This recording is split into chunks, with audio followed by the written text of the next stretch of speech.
আল্লাহর রাসূল বলেন, আসিয়ামু জান্নাতুন মা লাম ইয়াখরুকাহা। রোজা হলো ডাল স্বরূপ, এ ডাল যতক্ষণ পর্যন্ত ফেরে না ফেলা হয়, ছিঁড়ে না হয়। আল্লাহর রাসূল সাহাবাদেরকে ডাক দিয়ে বলে, আমার সাহাবায়ে কেরাম, ডাল দিয়ে যেমন মানুষ যুদ্ধের ময়দানে নিজেকে আত্মরক্ষা করতে পারে, ডালের মাধ্যমে মানুষ যুদ্ধের ময়দানে তার নিজের জীবনকে আত্মরক্ষা করতে পারে। বলে এই রোজাটাও মানুষ জাহান্নামের আত্মরক্ষাকারী। বলেন না সুবহানাল্লাহ। এই রোজাটাও মানুষকে জাহান্নাম থেকে আত্মরক্ষা করবে। কিন্তু যতক্ষণ পর্যন্ত এই রোজাকে ফেরে না ফেলানো হয়, ছিঁড়ে না ফেলানো হয়। সাহাবায়ে কেরাম জিজ্ঞাসা করলেন, ইয়া রাসূলুল্লাহ, রোজা আবার কিভাবে ফেটে যায়, ছিঁড়ে যায়? আল্লাহর রাসূল বলেন, দুইটা কারণে রোজা ফেরে যায়, ছিটে যায়, ভেঙে যায়। রোজা ফেরে যায়, রোজার ভিতরে ক্ষতি এসে পড়ে দুইটা কারণে। একটা হলো জবানের কারণে, মিথ্যা বলার কারণে, আরেকটা হলো চুগলখড়ি গীবতের কারণে। রোজা ফেটে যায় যুদ্ধের ময়দানে নিজেকে আত্মরক্ষা করার জন্য যেরকম ডাল ব্যবহার করা হয়, কিন্তু ডালটা যদি ফেটে যায়, সেই ডাল দিয়ে কি যুদ্ধের ময়দানে কি করা যাবে? আত্মরক্ষা করা যাবে? ঠিক তো আল্লাহর রাসূল বলেন, আসিয়ামু জান্নাতুন মা লাম ইয়াখরুকাহা। রোজা হলো তোমাদেরকে জাহান্নাম থেকে আত্মরক্ষা করবে। এই রোজা কাল কিয়ামতের ময়দানে বলবে, আল্লাহ, আমি এই রোজার কারণে মানুষ, এই বান্দাটা, এই আব্দুর রহমান, এই আব্দুল্লাহ, এই রোজার কারণে সে গুনাহ করে নাই। আমি দিনের বেলায় তাদেরকে না খাওয়ায় রেখেছি, উপবাস রেখেছি, এবং রাত্রিবেলায় তাদের জন্য আমি কষ্ট করাইছি। আমি দিনের বেলায় আমি তাকে পানাহার রেখেছি, সহবাস থেকে বিরত রেখেছি, গুণামুক্ত জীবন কাটিয়েছে। আল্লাহ, আমি তার জন্য সুপারিশ করলাম, আল্লাহ আপনি তাকে জান্নাত দিয়ে দেন। অর্থাৎ রোজা আল্লাহর কাছে শাফাআত করবে, আর আল্লাহ তাআলাও রোজার শাফাআতকে কবুল করবেন। বলেন না সুবহান। এই জন্যই এই রোজা দিয়ে জাহান্নাম থেকে আত্মরক্ষা করা যাবে। কিন্তু যতক্ষণ পর্যন্ত এই রোজা ফেটে না যায়, এই রোজা যতক্ষণ পর্যন্ত ছিঁড়ে না ফেলানো হয়, ততক্ষণ পর্যন্ত এই রোজার মাধ্যমে জাহান্নাম থেকে মানুষ আত্মরক্ষা করতে পারবে। কিন্তু ফেরে যায়, ছিটে যায় কিসের মাধ্যমে? গীবতের মাধ্যমে। আর হলো কিসের মাধ্যমে? মিথ্যা বলার কারণে। মিথ্যা এবং গীবতের কারণে রোজা ফেটে যায়। তাহলে রোজা ফারে কিসের জন্য, ফেটে যায় কেন? মিথ্যা এবং গীবতের জন্য। শুধু তাই নয়, মিথ্যা এবং গীবতের মাধ্যমে, গীবত বলা হয় অপরের সমালোচনা করা, অপরের নামে বদনাম করা। রোজা যায় ফেটে যায়, রোজার কষ্ট হয়, এমন ঘটনা আল্লাহ তাআলা রাসূলের জমানায় ঘটিয়েছিলেন। দুইজন মহিলা, আল্লাহ রাসূলের জমানায় দুইজন মহিলা রোজা থাকা অবস্থায় তাদের মরণাপন্ন অবস্থা হয়ে গেছে। আল্লাহ রাসূলের কাছে সাহাবী এসে জিজ্ঞাসা, ইয়া রাসূলুল্লাহ, আমাদের এলাকায় দুইজন মহিলা রোজা আছে, কিন্তু তাদের যে কষ্ট হইতেছে। আল্লাহ রাসূল সাল্লাল্লাহু আলাইহি ওয়াসাল্লাম বলেন যে, এদের কাছে দুইটা পেয়ালা নিয়ে যাও। সাহাবায়ে কেরাম দুইটা পেয়ালা নিয়ে সামনে রাখলেন। সামনে রাখার পরে বলে তাদেরকে আল্লাহ রাসূল বললেন যে, সাহাবায়ে কেরাম তাদেরকে এই জায়গায় বমি করতে বলো। বলে মহিলা দুইটা সেই পেয়ালার মধ্যে বমি করলো। বমি করার পরে ওই বমির ভিতরে জমাট রক্ত ছিল, জমাট বাঁধা গোস্তের টুকরার মতো একটা টুকরা বের হয়ে আসলো। আল্লাহর রাসূল বলেন, আল্লাহ তাআলা পবিত্র কালামুল্লাহ শরীফের ভিতরে ঘোষণা করেছেন, হে আমার বান্দা, তোমরা গীবত থেকে বিরত থাকো, কারণ গীবত করলে তুমি কেমন যেন মৃত্যু ভাইয়ের গোশত খেলা। বলেন না নাউজুবিল্লাহ। মৃত মানুষের গোশত খাওয়ার সমতুল্য গীবত করা। বলেন না নাউজুবিল্লাহ। কেউ কি কোনো মৃত্যু মানুষের গোশত খেতে পারে? আর কি কোনো মানুষ কি গোশত খেতে চায়? মৃত মানুষের গোশত খাওয়া, মৃত ভাইয়ের গোশত খাওয়ার সাথে তুলনা করেছে কোরআন, হাদিস না কোরআন। কোরআন বলে আইয়াকুল লাহমা আখিহি মাইতান, আল্লাহ জানায় দেয়, তুমি যেমন তোমার মৃত ভাইয়ের গোশত খেতে পছন্দ করো না, এরকম তুমি তোমার জীবনের ভিতরে গীবত করিও না, অন্যের সমালোচনা করিও না, অন্যের বদনাম করিও না। একে অপরের বদনাম করা, গীবত করা মৃত্যু ভাইয়ের গোশত খাওয়ার সমতুল্য। মৃত্যু ভাইয়ের গোশত খাওয়া। আল্লাহর রাসূল বলেন, সাহাবায়ে কেরাম এই মহিলা দুটার সামনে তোমরা দুইটা পেয়ালা দিয়ে দাও। পেয়ালা দেওয়া হলো। বমি করার পরে সেই পেয়ালা থেকে গোশতের টুকরা বের হয়ে আসলো। আল্লাহর রাসূল বলে, এই মহিলা দুইটা, কারণ মহিলারা পরস্পর গীবত করে বেশি। আল্লাহর রাসূল বলেন, তাদের রোজা থাকা অবস্থায় তাদের উভয়টা মহিলার কষ্ট হইতেছিল, এই কারণে তারা একে অপরের সাথে বদনাম করতেছিল, একজন আরেকজনের সাথে অন্যের সমালোচনা করতেছিল, একজন আরেকজনের সাথে অন্যের গীবত করতেছিল। এই গীবত করার কারণে তাদের পেট থেকে কি বের হয়েছে?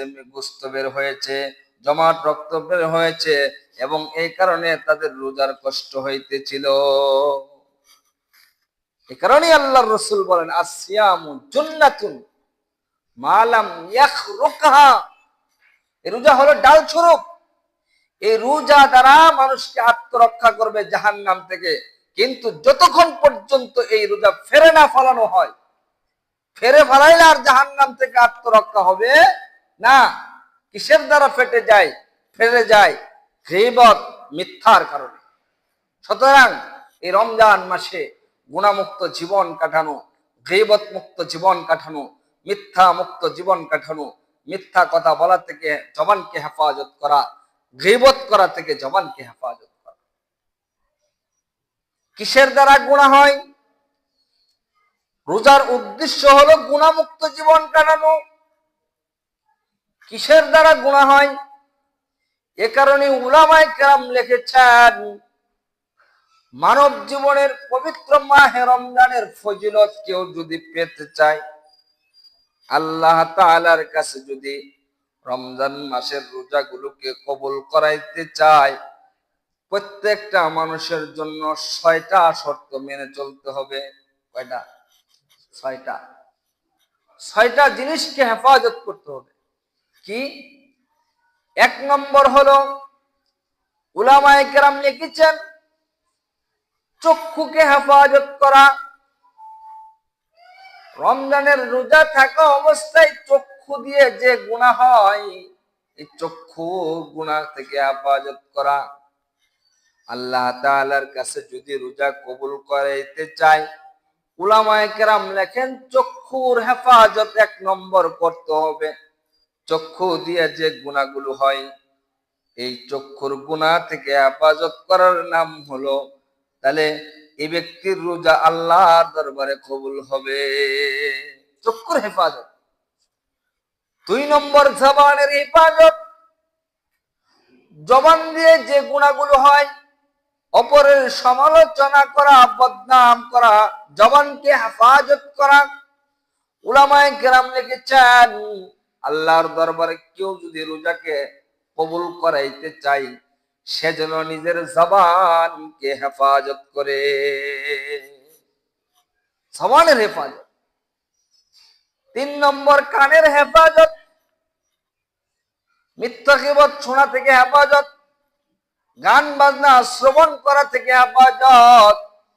আল্লাহর রাসূল বলেন যে তোমরা এই সমস্ত অঙ্গ প্রত্যঙ্গকে হেফাজত করবা।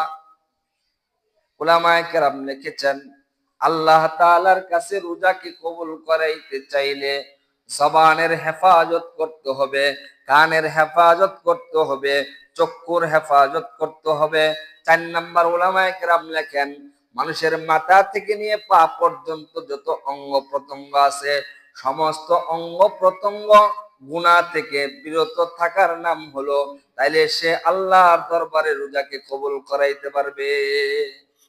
সমস্ত অঙ্গ প্রত্যঙ্গ দিয়ে একটা গুনাহ করতে হলেও তো পাও দিয়ে হেঁটে যেতে হবে, একটা গুনাহ করতে হলেও তো হাত দিয়ে ছুঁইতে হবে।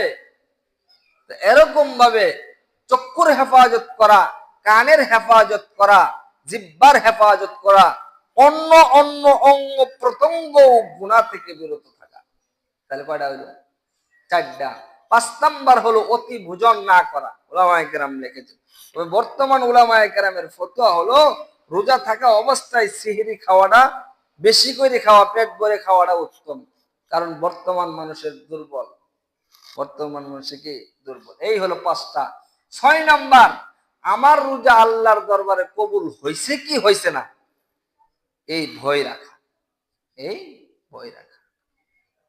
কারণ রোজা অত্যন্ত দামি একটা জিনিস, আল্লাহ তাআলা মানুষের উপরে, আমাদের উপরে ফরজ করে দিয়েছেন। আল্লাহর রাসূল বলেন মান সামা রমাদান ঈমানাও ওয়া ইহতিসাবান গুফিরা লাহু মা তাকাদ্দামা মিন যামবিহি। আল্লাহর রাসূল বলেন কোন মানুষ যদি রমজানের রোজা পালন করে, আল্লাহ তাআলাকে বিশ্বাস করে, আল্লাহকে খুশি করার জন্য যদি কোনো মানুষ রমজানের রোজা পালন করে, আল্লাহর রাসূল বলেন গুফিরা লাহু মা তাকাদ্দামা মিন যামবিহি, আল্লাহ তাআলা তার পিছনের সমস্ত গুনাহকে মাফ করে দেয়। সমস্ত গুনাহ আল্লাহ মাফ করে দেয়। কিসের মাধ্যমে? রমজানের রোজার মাধ্যমে। অন্য হাদিসে পাকের ভিতরে আল্লাহর রাসূল বলেন as-সাওমু লি ওয়া আনা আজজি বিহি। এই হাদিসটা হাদিসে কুদসি, কিন্তু কোরআনে নাই। হাদিসে আছে কিন্তু স্বয়ং এই কথাটা আল্লাহ বলেছেন, কিন্তু কথাটা কোরআনে নাই। আল্লাহ নিজে বলেছেন, কি বলছেন? as-সাওমু লি ওয়া আনা আজজি বিহি। রোজা হলো আমার, আর এই রোজার প্রতিদান আমি নিজে আল্লাহ দিব। বলেন না সুবহানাল্লাহ। অন্য অন্য ইবাদতের আমল বা প্রতিদানের সওয়াব ফেরেশতাদের মাধ্যমে দিবে, কিন্তু একমাত্র রোজা, সেই ইবাদতের সওয়াব কে দিব বলেন? আল্লাহ বলেন আমি খাই না, বান্দা আমার অনুকূল নাইকা, দিনের বেলা আমি নিষেধ করেছি, না করেছি তারাও যেন খায় না। রোজা একমাত্র আমার উদ্দেশ্য রাখে, কাউকে দেখানোর জন্য না। তাকওয়া আছে, তাকওয়া আল্লাহর ভয়।